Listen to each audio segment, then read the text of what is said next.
मैं तिलक इसलिए लगाती हूँ क्योंकि मैं भारत में पैदा हुई हूँ। अमीश प्लीज मेरी बात पूरी होने दीजिए, इनको चुप रखिए। मैं तिलक इसलिए लगाती हूँ क्योंकि मैं भारत में पैदा हुई हूँ, तो मेरी भाषा, भूषा, भोजन, भवन सब भारतीय हूँ। जब हम जीव हत्या को हर साल उत्सव की तरह मनाते हैं, जब हम एक बकरे को लाकर पालते हैं और बोलते हैं कि घर का बड़ा बच्चा उस पर छुरी चलाएगा, जब हम कहते हैं कि घर का हर व्यक्ति उस बकरे की कलेजी खाएगा, तो हम कहीं ना कहीं उसकी जीन्स में एक हिंसा डाल रहे हैं। गुस्सा तो सबको आता है भाई, हर आदमी गलत। दुनिया में 200 करोड़ लोग उस कुर्बानी के जज्बे को, बकरीद नाम का कोई त्योहार नहीं होता। खुद को अपने नमस्कार दोस्तों, स्वागत है आप सभी का। आप देख रहे हैं हिंदुस्तान पॉइंट ऑफ व्यू। दोस्तों आज की डिबेट होने वाली है प्रोफेसर सुबही खान और मौलाना कलीमुल हफीज के बीच में। दोस्तों सुबही खान ने मौलाना कलीमुल हफीज का पूरा नाड़ा खोल दिया और बताया कि कैसे मौलाना मुसलमानों को जिहाद करने के लिए उकसाते हैं। तभी सद्दाम चौहान और जाहिल मौलाना अपना असली चेहरा दिखा देते हैं। सुबही ने इस कट्टर जिहादी मौलाना को पूरा उधेड़ दिया। दोस्तों यदि आप चैनल पर नए हैं या चैनल को अभी तक सब्सक्राइब नहीं किया है तो प्लीज चैनल को सब्सक्राइब किए बिना मत जाइएगा। तो चलिए मेन वीडियो को स्टार्ट करते हैं। पहली बात तो मैं शादाब जी को यह बता दूं कि मैं तिलक इसलिए नहीं लगाती हूं कि मैं किसी के प्रेम में तिलक लगाती हूं। मैं तिलक इसलिए लगाती हूं क्योंकि मैं भारत में पैदा हुई हूं। अमीश प्लीज मेरी बात पूरी होने दीजिए, इनको चुप रखिए। मैं तिलक इसलिए लगाती हूं क्योंकि मैं भारत में पैदा हुई हूं, तो मेरी भाषा, भूषा, भोजन, भवन सब भारतीय होगा। दूसरी बात, मैं ट्रेनिंग का जवाब इनको देना चाहती हूँ। अमीश ऐसे चिल्लाएंगे तो कैसे होगा? अभी उछल गए, फियर, एंटिसिपेटेड फियर, डर गए, ये जानते मैं क्या बोलने वाली हूँ। अमीश मैं ट्रेनिंग पे कुछ बात बोलना चाहती हूँ, प्लीज इनकी आवाज कम करवाइए। मैं ये नहीं कह रही हूँ कि कोई संगठन ऑर्गेनाइज वे में किसी बच्चे को ट्रेन कर गया। मैं ये कह रही हूं जब हम जीव हत्या को हर साल उत्सव की तरह मनाते हैं, जब हम एक बकरे को लाकर पालते हैं और बोलते हैं कि घर का बड़ा बच्चा उस पर छुरी चलाएगा, जब हम कहते हैं कि घर का हर व्यक्ति उस बकरे की कलेजी खाएगा, तो हम कहीं ना कहीं उसकी जीन्स में एक हिंसा डाल रहे हैं। गुस्सा तो सबको आता है भाई, हर आदमी गलत क्यों नहीं देता? भावनाएं तो सबकी आहत होती है, हर कोई सत्ता से जुदा क्यों नहीं कर देता? मैं उस मानसिकता पे, उस मनोविज्ञान पे बात कर रही हूँ, उसकी अकाउंटेबल। अच्छा ठीक है, लेकिन ये विषय नहीं है, विषयांतर हो रहा है। मेरा निवेदन है विषय पर हम आए। शुभराष्ट्र इस पर कुछ कहना चाहती है। कलीमुल आप कुछ कहना चाहते हैं, अपनी बात को रखिए। 40 सेकंड मुझे भी मौका देने अगर चाहें तो आप। ओके कलीमुल आप अपनी बात को रखिए। 40 सेकंड। कपिल मिश्रा भी इंतजार कर रहे हैं। 40 सेकंड कलीमुल। देखिए, एक तो ये लेडी जो टीवी पर बैठकर ये बात कह रही है कि एक हमारा बड़ा त्योहार कुर्बानी के बारे में ये जो अपशब्द बोल रही है, इसे ये पता नहीं पूरी दुनिया में 200 करोड़ लोग उस कुर्बानी के जज्बे को, बकरीद नाम का कोई त्योहार नहीं होता। खुद को अपने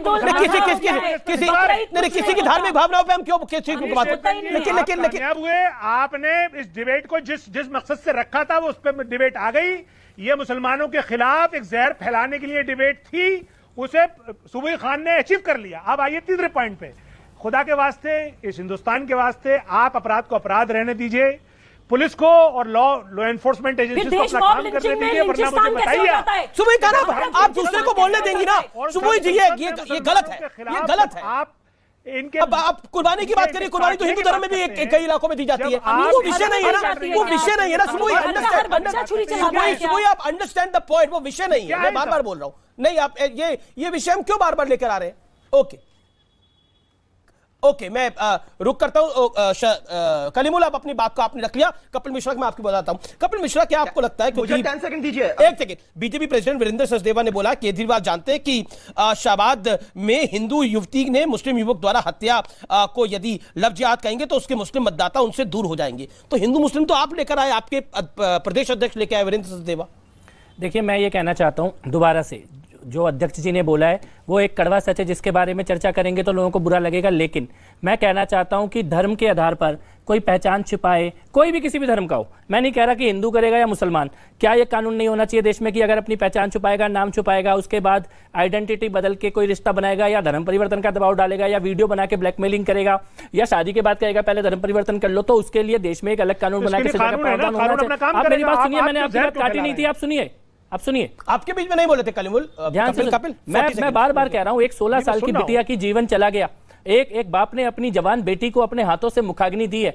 आज का दिन ये सोचने का विषय है कि ऐसी और बेटियों को कैसे बचाया जाएगा, और जांच हर एंगल से होनी चाहिए। दिल्ली पुलिस को इस बात के लिए जरूर हमें शुक्रिया कहना चाहिए कि आपने 18 घंटे में पकड़ा है और यह भी स्वीकार किया है कि हर एंगल से जांच होगी। मैं दोबारा से कहना चाहता हूं, सब लोग जिम्मेदारी लें और किसी भी एंगल को नकारे मत, रेत में गर्दन ना डालें कि यह बीमारी तो होती नहीं है।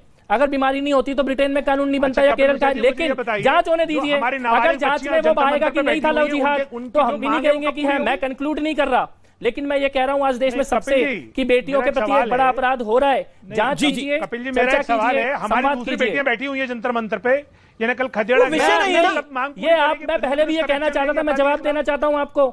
आप एक राजनीतिक आंदोलन की तुलना एक बिटिया का जीवन चला गया उससे, इससे घटिया हरकत नहीं हो सकती।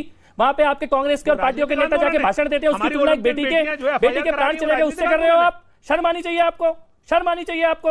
एक राजनीतिक आंदोलन की तुलना आप इस हत्या से कर रहे हो, इस भयानक हत्याकांड से कर रहे हो। वहां पे तो प्रियंका गांधी और ये कांग्रेस के नेता जाके नारे और राजनीति हो रही है वहां पे, उसकी तुलना होगी?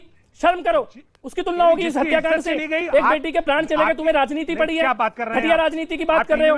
ये राजनीति की बात रोज होती है, किसने कौन सा आंदोलन किया, कौन सा बैरियर तोड़ा, कौन कहां पे, ये रोज होता है, रोज होता है ये सब। लेकिन बेटी के प्राण गए हैं, शर्म करो, शर्म करो। घटिया राजनीति आज मत लेके आओ, ये रोज होते हैं आंदोलन, तमाशे हर राज्य में होते हैं, लेकिन यहाँ एक बेटी के प्राण गए हैं, एक बेटी के प्राण गए, उसके बारे में बात होगी, उसके बारे में आप बार बार उसे अपने आंदोलन से जोड़ रहे हैं। अरे बिल्कुल, उसके बारे में काफी बात हुई है और लगातार उसके बारे में बात हो रही है। एक ही अखाड़े के हैं, एक ही गांव के हैं, वहां राजनीति चल रही है, हम सब जानते हैं। आज मत करो एक इतनी बड़ी एक मतलब इतनी दर्दनाक हत्या हुई है, उसके बीच में हम उसको लेकर आ रहे हैं। हम किसको छुपाना चाह रहे हैं? हम किस चीज को छुपाना चाह रहे हैं इससे?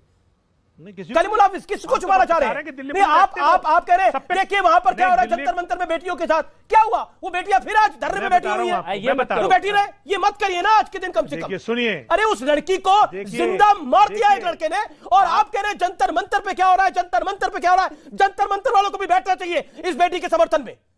पीटी उषा वहां जाती है, उसको धक्के मार के बाहर कर देते हैं, किसी के मुंह से कुछ आवाज नहीं निकलती। वो भारत की बेटी नहीं है क्या? एक अखाड़ा, एक गांव, एक तहसील की बात को लेकर इस देश में तूफान मचा रखा है। पॉलिटिक्स कर रहे हैं ये सब लोग वहां पर बैठकर, they are doing politics each one of them, and don't support this kind of this thing.